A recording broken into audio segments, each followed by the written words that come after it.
नमस्कार। एक अजीब-सा सवाल मेरे सामने आता है जिसका मुझे कोई औचित्य नहीं लगता, लेकिन लोगों का सवाल होता है। लोग कह रहे हो कि आप बातें करते हो वैराग्य की, ये सब, आपने ये कपड़े कहाँ, मैंने भगवान की तो अभी डाला मैंने, भगवान नहीं, रुद्राक्ष नहीं, त्रिपुंड नहीं, आप दिखते ही नहीं हो साधु। मुझे समझ में नहीं आ रहा, साधु दिखने की वस्तु नहीं है, साधु तो होने की वस्तु है। साधु तो भीतर से प्रकट होता है ना। ये समय देश काल की बात है।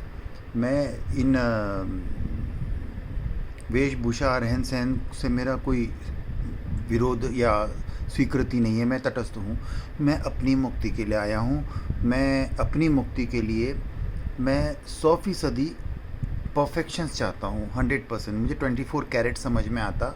मुझे मिलावट पसंद नहीं है, मुझे प्रदर्शन पसंद नहीं है, आडंबर पाखंड नहीं। जब तक विज्ञान उतरेगा नहीं, आत्मसात नहीं होगा। बिकॉज हमारा मस्तिष्क क्या आज्ञा लेने का आदि नहीं है, आज्ञा नहीं लेता। हमारा मस्तिष्क हमारी इंद्रियों के द्वारा इन्फॉर्मेशंस, जानकारियाँ जुटाता है।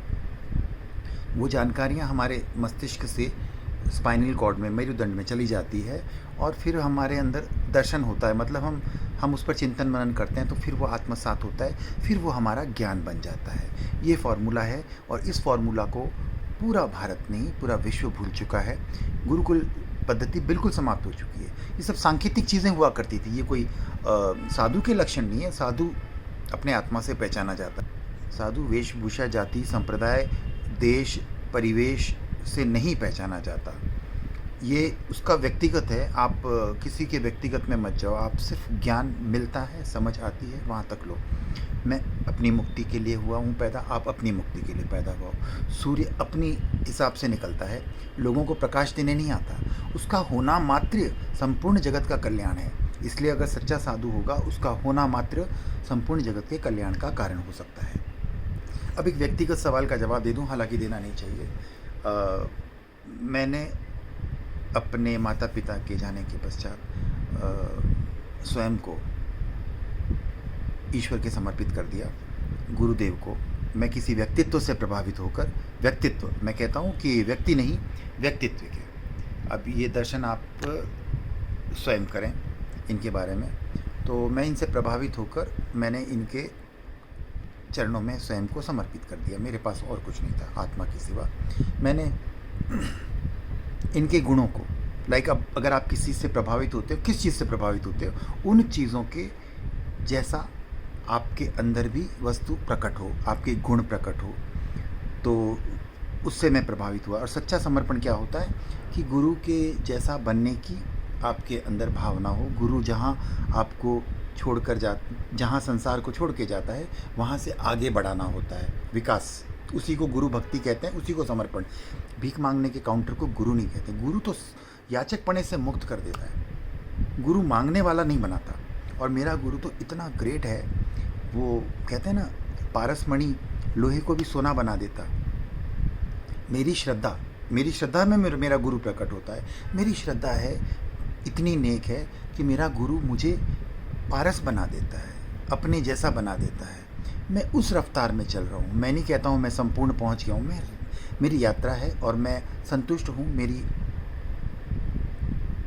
यात्रा कई विपत्तियों, मुश्किलों से गुजर कर पीछे नहीं जा रही है, रुक जा रही है, लेकिन आगे नहीं बढ़ रही, आगे बढ़ रही है। आगे नहीं भी बढ़ रही है तो रुक नहीं रही है।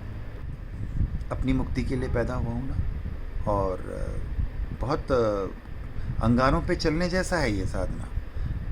बहुत आसान हो जाता है। आप किसी साधु संप्रदाय के साथ जुड़ जाओ, आपकी सेवा होती है, आपका बहुमान होता है, आपका चरण वंदन होता है, आपको भिक्षा मिलती है, आपके साथ में बहुत कुछ होता है, बहुत आनंद की जीवन हो जाता है आपका। वहाँ पे अंगारों पे चलने जैसा नहीं होता, क्योंकि वहाँ पे आपको लोग सम्मान करते हैं। मैंने वो जीवन चुना है, अंगारों पे चलने वाला। मैंने अपने पैसों को अपने हाथ से कुछ दान करता हूँ, सब कुछ नहीं, दान करता हूँ। मुझे दान करने के लिए कोई योग्य समझ में नहीं आया।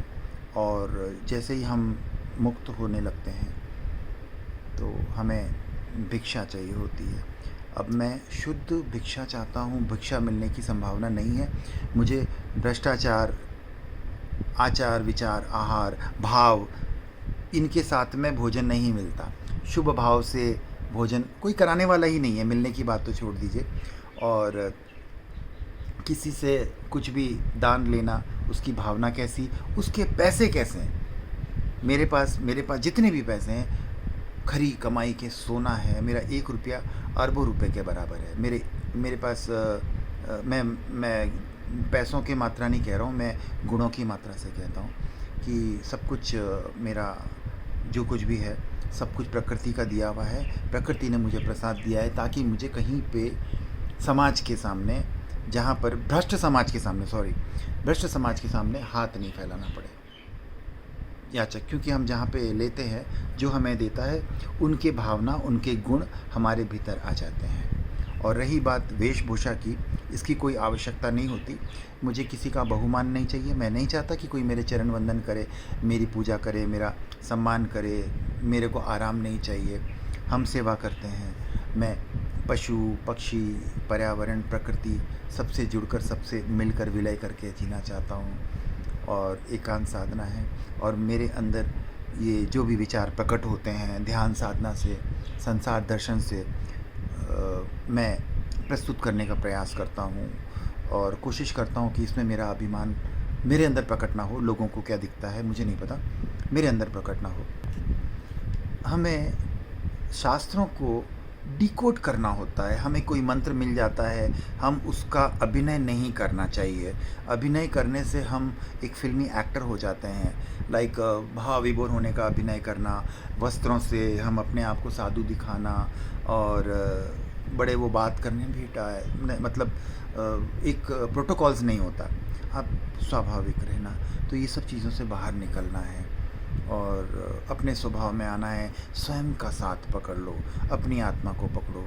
ईश्वर का परम अवस्था आपको भीतर से ही मिलेगी, और भीतर को ही प्राप्त करना है, स्वयं को प्राप्त करना है, अपने भीतर के अंधकार को समाप्त करना है। कहते हैं ना, कलुष भेद तम हर प्रकाश भर जगमग जग कर दे।